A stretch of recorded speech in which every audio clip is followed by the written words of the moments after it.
Good morning, everybody. Our local character this week is Bethany Marie Gregory. Bethany is the chef and owner of Tween the Tides, which you can, in normal times, find in the aquarium mall, but right now Tween the Tides is doing a cooperative venture with the club, which is where we're sitting right now. Correct. So Bethany, tell us a little bit about when you first got to town, how you got here. Well, I came to town 5 seasons ago at this point, and I started at the Crown and Anchor. I did not stay there very long. I ended up in the beer garden for that season. Loved that venue.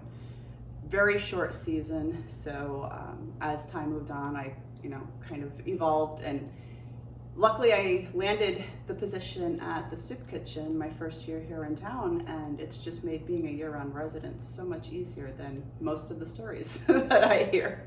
So, and then I did 2 seasons at Strangers and Saints, and then last season at my own venue, and then the cooperative location here. So this is your 5th season at the soup kitchen? This will be my 5th season at the soup kitchen, correct? And yes. The soup kitchen is so important, I think, to what it means to be a year-rounder here. Yes. Thank you so much for doing that. Yes, it's this is the 28th season actually with Skip. So it's a labor of love, but it's definitely something that I love. I mean, I love cooking in general, so it actually makes me really happy that I'm able to do it on a professional basis, but also do it in a way that gives back also. So then, I have my professional life during the season, and then I get to do a lot of fun things at the soup kitchen during the winter. And the soup kitchen, for a lot of people who are here in town and who are not here in town, they don't understand that it's not a soup kitchen in the traditional concept of you need to be homeless or low income. The premise behind the soup kitchen is that we have such a small number of year-round residents that we also kind of want an outlet for them to be able to come together once a day and be around other people.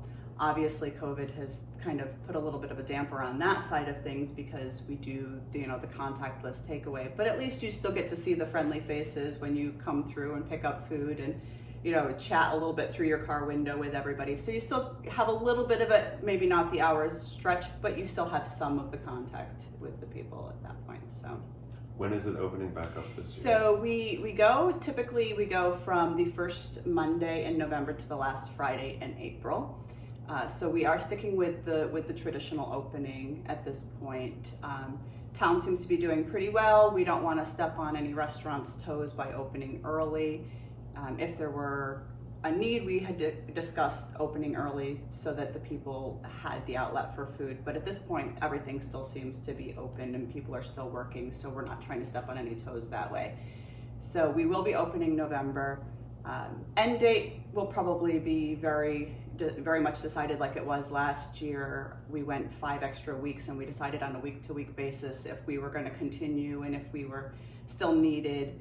And by the time we decided to quote unquote pull the plug, it was when a lot of the restaurants were opening, and we wanted to make sure that people had the business that they needed. So that's the way that we've decided how to do that. And I know there's a variety of ways to support the soup kitchen. Like you can come in and get lunch and put some money in the jar. Correct. You can sponsor a whole day. Correct. So you can sponsor a whole day. A day is $250 to sponsor. So you can go on skipfood.org to do donations. You can also sign up to be a volunteer on skipfood.org. And there's a lot of information on there about the program, as well as the menu is posted online all of the time. So you can kind of see what we're doing and what we're working with. And I personally try to do things so that the level of what you're getting food-wise is definitely elevated and healthy, and not the typical things that you would find at a soup kitchen. This year, the way that we're doing it is I'm going to have a 3-week cycling menu. So like every 3rd Tuesday is going to be the same thing, just for the ease of knowing what's going on. And we also are putting together a different program with volunteers.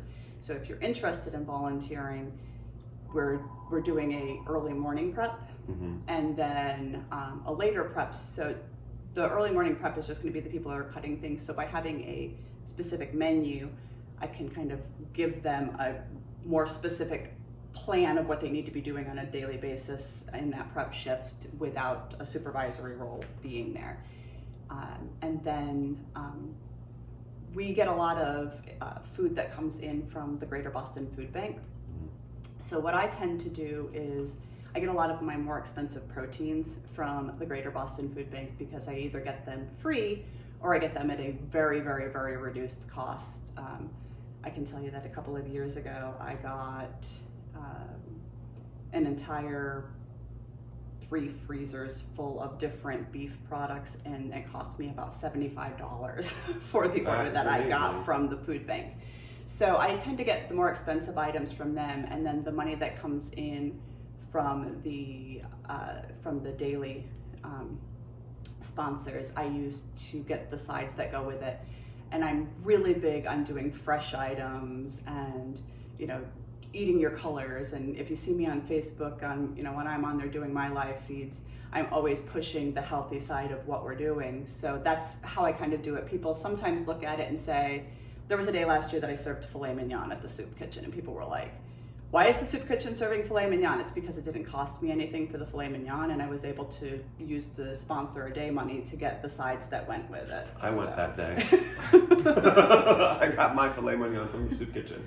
Yes. And that's another thing too. I have some friends, people that I work with even, who have said to me things like, well, you can't go there, you make too much money. And I'm so glad that you made a point to say that the soup kitchen is for everyone.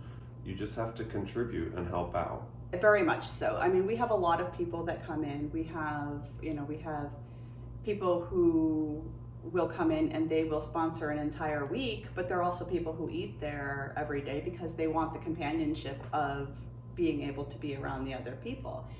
And then there are people who are there because, it is a seasonal town. Jobs shut down in the winter. They don't have the income. When you go on unemployment, you're only getting a percentage of what you had been making. So we're able to help those people make ends meet as well without having to go into whatever savings they may have accumulated during the season. And I'm probably going to cry when I say this because I do every time I say this, but the way that I kind of take on the way that I do things at the soup kitchen is I've been a chef for 5 years, and ingredients are ingredients. It really just matters how much you care to put them together. And I really enjoy the fact that my premise there is having a good, stable meal shouldn't be dependent on your bank account. And that's, I give all of me all of the time when I'm there. So the same things that you would eat in one of my restaurants are the same things that I'm gonna serve there. So we can count on like a good Asian day. Absolutely. Every That's how you roped me in.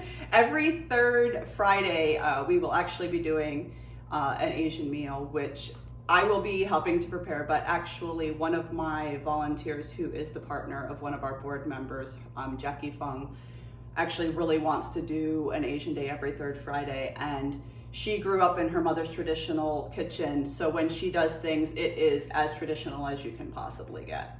It's real good. I mean, I don't think it would be asking too much to have it every Friday.